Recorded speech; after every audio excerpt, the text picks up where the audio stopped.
కృపగల దేవుడు తన కృపావార్తతో అనుదినం మనల్ని బలపరచాలని వాక్య లేఖనాల నుండి వాగ్దానాలు తీసుకొని ధ్యానిస్తున్నాం. నేటి వాగ్దానంగా లేవికాండము 26:6 ధ్యానం చేసుకుందాం. ఆ దేశంలో నేను మీకు క్షేమం కలుగు చేసేదను, మీరు పండుకున్నప్పుడు ఎవడను మిమ్మల్ని భయపెట్టడు. ఆ దేశంలో దుష్ట మృగములు లేకుండా చేసేదను, మీ దేశంలోనికి ఖడ్గము రాదు.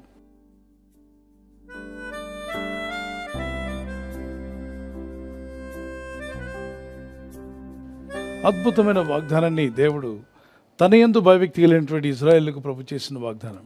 ఈ వాగ్దానంలో 3 విషయాలు కనిపిస్తున్నాయి. నేను మీకు క్షేమం కలుగు చేసేదను.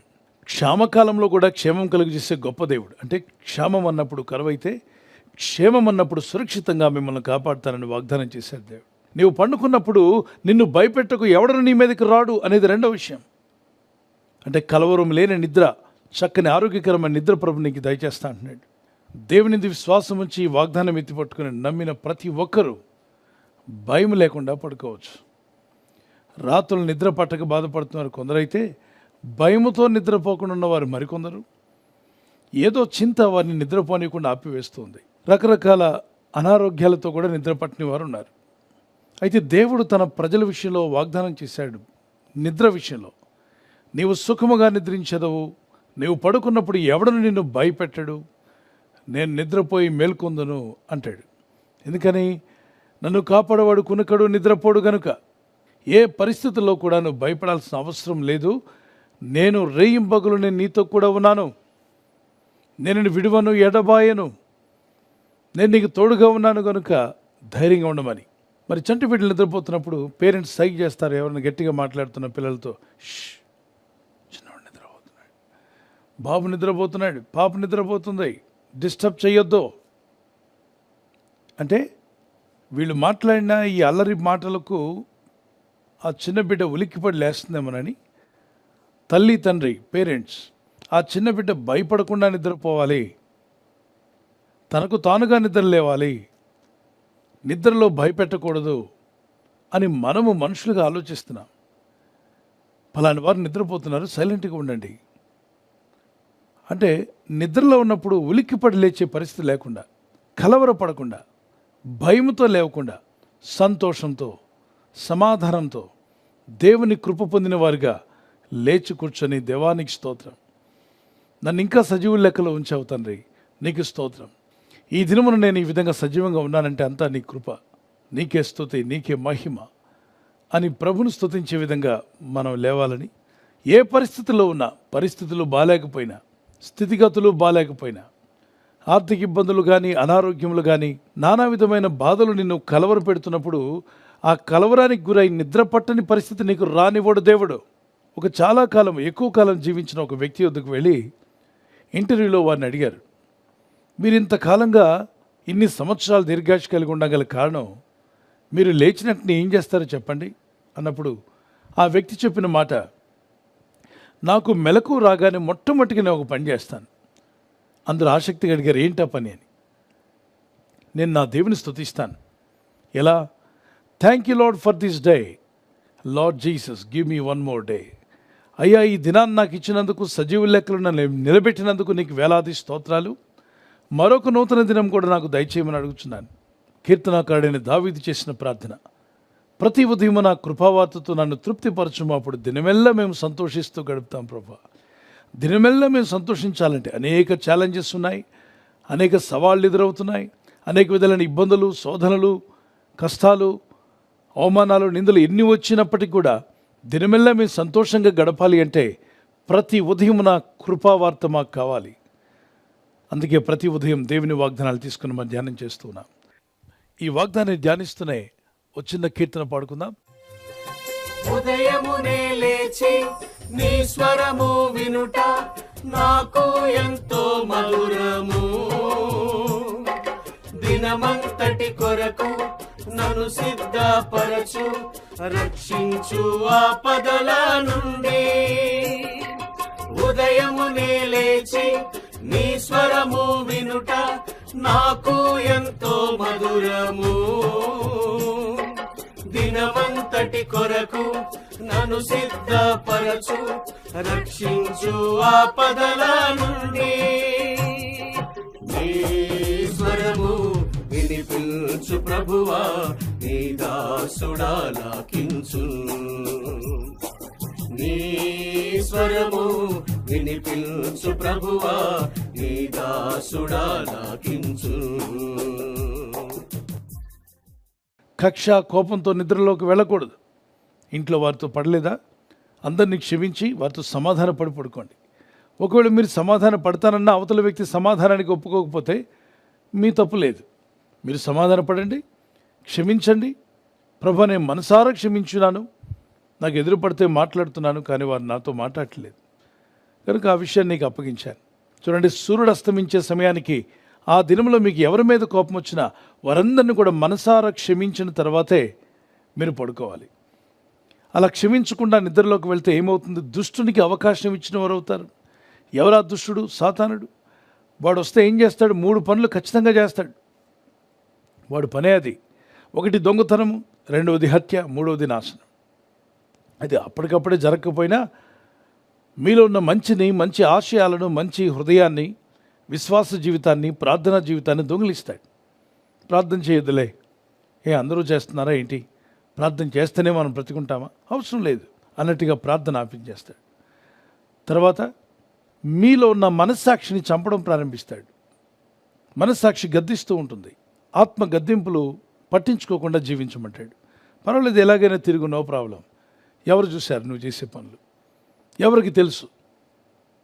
దేవుడు ఎక్కడ ఉన్నాడు, ఆయన చాలా బిజీగా ఉన్నాడు, నువ్వేం పట్టించుకోనక్కర్లా అని చెప్పి నీ ఆత్మను హత్య చేస్తాడు పాపాల చేత. మన పాపముల చేతనో అతిక్రమల చేతనో మనం సచ్చిన వారమై ఉండగాని ఎఫెసీ 2:1-4 వరకు. ఆ తర్వాత మరణించినప్పుడు ఆత్మను నిత్య నరకగ్ని గుండానికి ఈడ్చుకుపోవడానికి వాడి యొక్క ప్లాన్.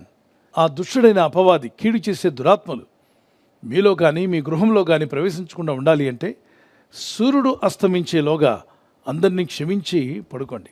ఎంత త్వరగా క్షమిస్తే అంత మంచి ఆరోగ్యం కలిగి ఉంటారు. ఈ ప్రపంచంలో అందరినీ క్షమించిన వ్యక్తి చాలా ఆరోగ్యవంతుడుగాను సంతోషంగా ఉంటాడు.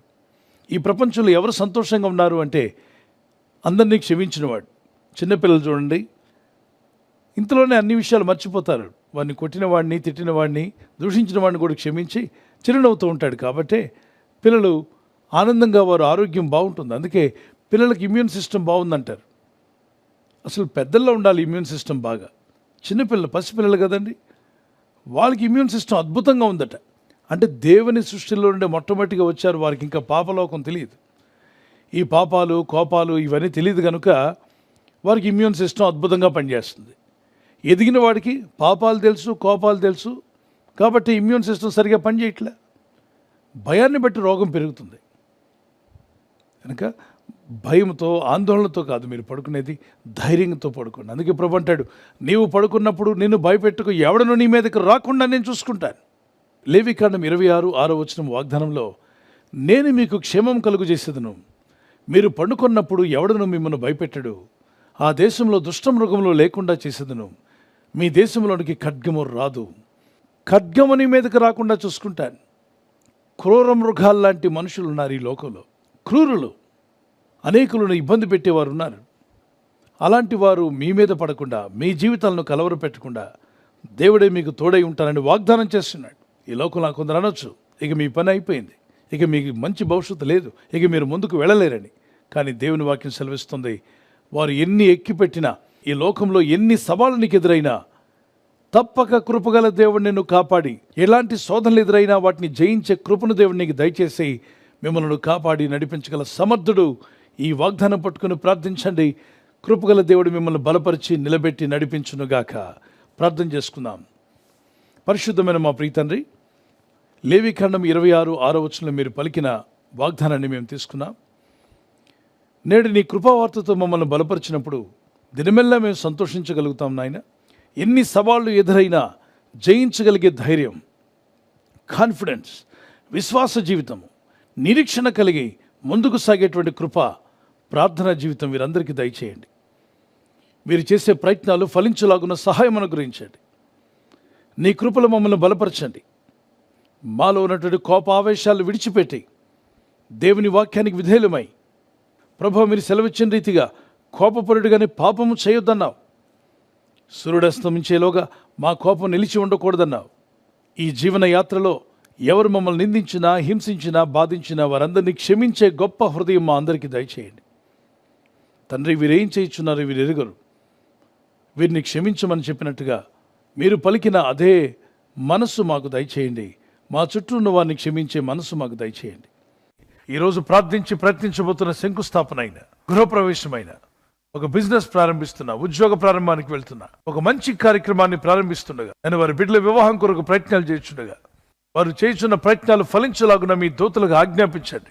ఎవరైనా హాస్పిటల్లో ఉన్నా, ఐసీయూలో ఉన్నా, ప్రభు ఎవరైతే సీరియస్ కండిషన్లో ఉండి బాధపడుతున్నారో వారికి యేసు నామములో స్వస్థతను అనుగ్రహించండి. కృంగిపోయిన వారిని లేవనెత్తండి. మీ గాయపడిన హస్తమును చాపి వారికి ఉన్న సకల రోగాల నుండి విడుదల ఇచ్చేయి. వారిని లేపి నడిపించడాన్ని సాక్షులుగా నిలబెట్టుకోండి. ఈ ఉదయకాలం ప్రతి రోగి యేసు నామములో స్వస్థత నొందునుగాక. తండ్రి, ఈ దినం ఎవరైతే ప్రయాణమై వెళ్ళబోతున్నారో, అది రైలు మార్గమైనా, ఆకాశ మార్గమైనా, బస్సుల్లో, వాహనాల్లో ఎక్కడ ప్రయాణం చేస్తున్నా, రోడ్డు మార్గంలో ఏ వాహనంలో వారు ప్రయాణం చేస్తున్నా, నీ ప్రజలకు కాపాడే దూతలను పంపండి.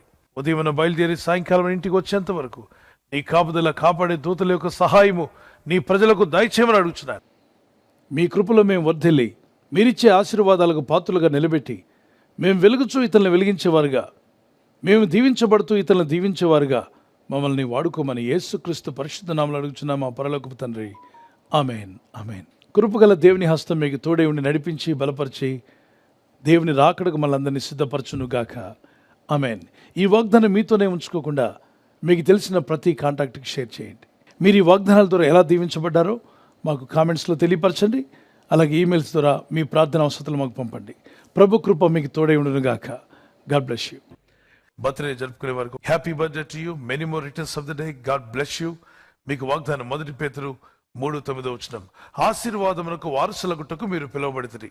మనం పిలువబడింది ఆశీర్వాదానికి కారకులగడానికి. ప్రార్థించండి ఈ వాగ్దానం పట్టుకొని. May the lord bless you. Blessed happy new year to you.